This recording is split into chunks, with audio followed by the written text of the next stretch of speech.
Hola, bienvenidos al canal de Auditoría de Contratos, en el que hablamos de los costes en la contratación pública, y particularmente, en esta colección de vídeos, de su aplicación en el presupuesto base de licitación.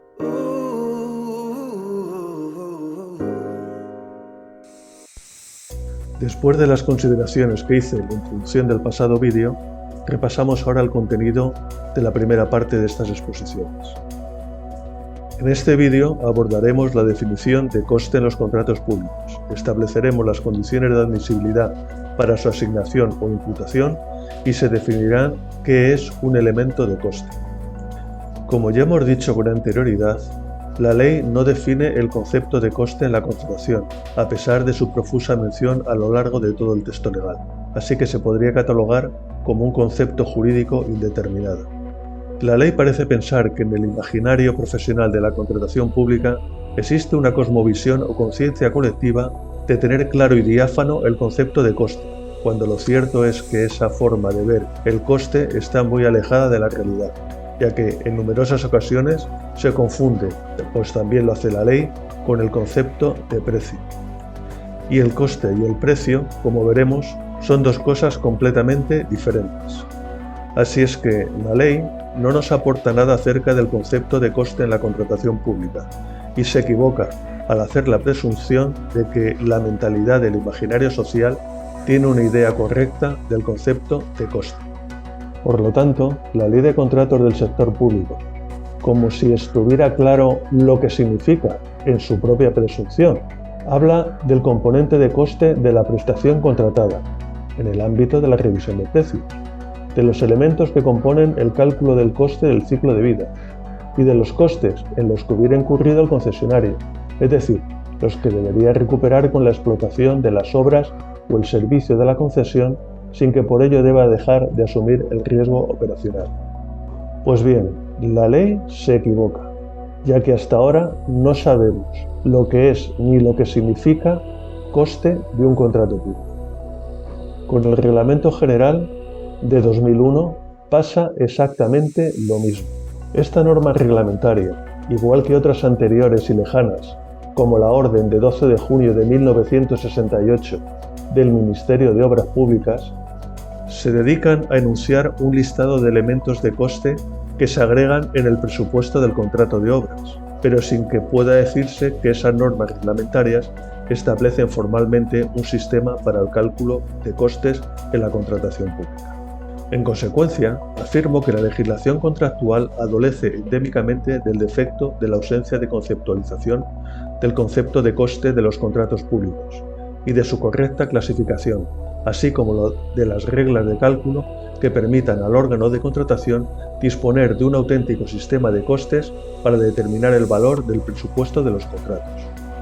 Entonces, para superar las presunciones equivocadas de las normas administrativas, acudamos a la teoría contable para encontrar allí una definición precisa y acertada del concepto de coste.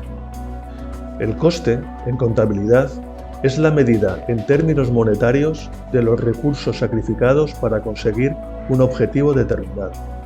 Hablamos de la valoración, en términos monetarios, de los recursos que se emplean para obtener un producto, sin que por ello deba haber una corriente de dinero u otro símbolo que lo represente. Por tanto, ¿qué tiene que ver esto con el precio? Cuando este es el valor del intercambio por la entrega de una cosa y se recibe su contraprestación dineraria cambiando recíprocamente de manos la cosa y la contraprestación. Habiendo definido ya qué es coste, ahora podríamos preguntarnos si cualquier consumo de recursos susceptibles de ser empleados para la obtención de un producto o servicio puede reputarse como coste en un contrato público. ¿Todo vale? Pues no, no todo vale.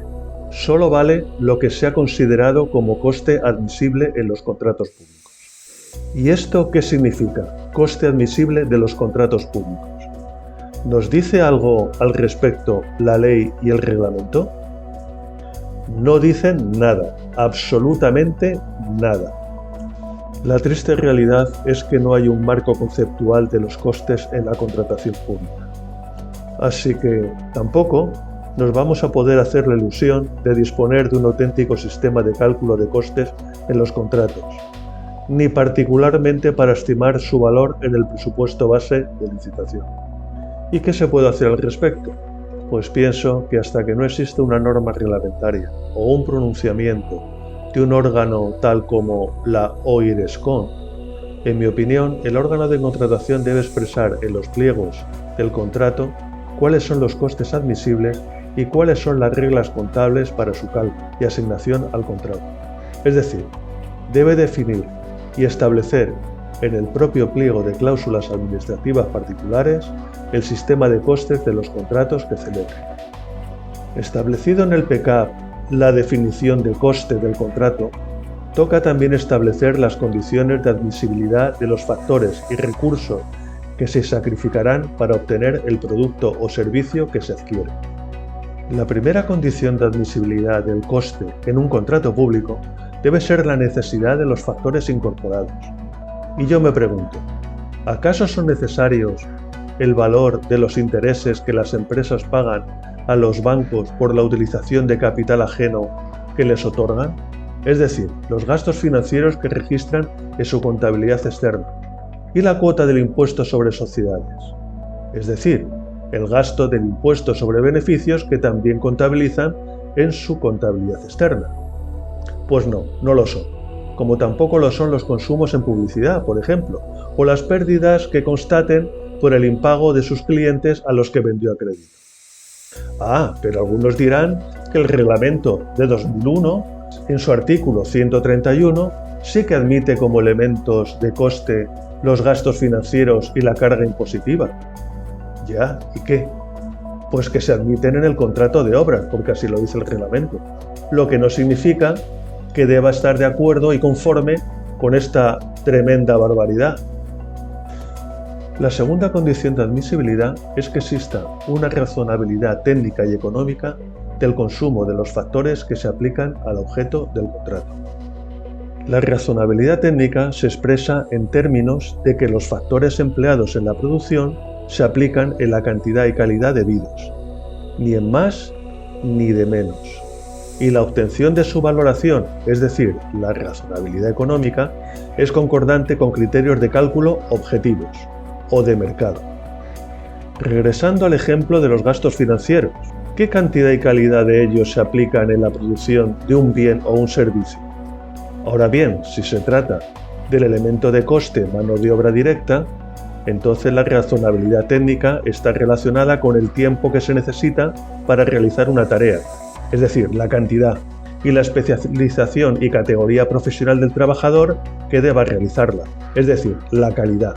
Y su valoración, la razonabilidad económica, se realiza en términos de tarifa real de hora hombre, es decir, masa salarial anual, salarios más cotizaciones sociales a cargo de la empresa, dividido por las horas anuales de capacidad real o práctica, es decir, las horas de capacidad teórica menos el absentismo legalmente retribuido. La tercera condición de admisibilidad es que el consumo de los factores sea afectable o imputables al objeto del contrato, es decir, que pueda ser verificada la existencia de una relación de causalidad o de utilidad entre los factores consumidos y el objeto del contrato. Dicho de otro modo, que el consumo de esos factores realmente aumente el valor de uso o la utilidad del bien o el servicio producido y que pueda apreciarse esa transmisión de valor desde el factor al producto. La cuarta condición de admisibilidad es que se aplique racionalmente el sistema de costes establecido para el cálculo, por ejemplo, del valor estimado del presupuesto base de licitación, en un caso. En otro puede ser el coste ofertado en la propuesta económica que realiza el contratista. Y, en último extremo, el del coste incurrido para el que reclama su compensación por la ejecución del contrato. Finalmente, la quinta condición de admisibilidad es que se cumplan las condiciones específicas establecidas en el contrato acerca de las limitaciones que se pueden imponer en cuanto a la cantidad de asignación o imputación de algún elemento de costes o en cuanto a las prohibiciones que se pueden establecer a alguno de ellos. Así, por ejemplo, se pueden poner limitaciones o prohibiciones sobre el elemento de coste de la mano de obra directa en aquella parte que se corresponda con las horas extraordinarias de los trabajadores. El pliego de cláusulas administrativas particulares podría limitar el número de horas que se pueden asignar al contrato o prohibir completamente su asignación. Axioma: únicamente puede considerarse coste imputable al objeto de un contrato público el consumo de factores que aportan valor de uso al bien o al servicio adquirido. Su cálculo es adecuado al sistema de costes que se ha establecido en el pliego de cláusulas administrativas particulares y es concordante con las normas específicas del contrato. Finalmente, los elementos de costes de un contrato público están representados por los factores de producción y transacciones internas que se aplican, asignan o imputan, ya veremos qué es esto de asignación e imputación, a un objetivo de costes. Sus valoraciones agregadas, conforme a la metodología establecida del sistema de costes empleado, permite obtener el coste de producción. Conforme al sistema de costes utilizado, unos elementos de costes se asignan y otros se imputan al objetivo de costes, que como digo ya se explicará más adelante cuando lleguemos a esa parte dentro de estas exposiciones. Y también se comprenderá por qué los artículos 130 y 131 del Reglamento de 2001 solo representan un listado de elementos de coste y no establecen un auténtico sistema de cálculo de costes.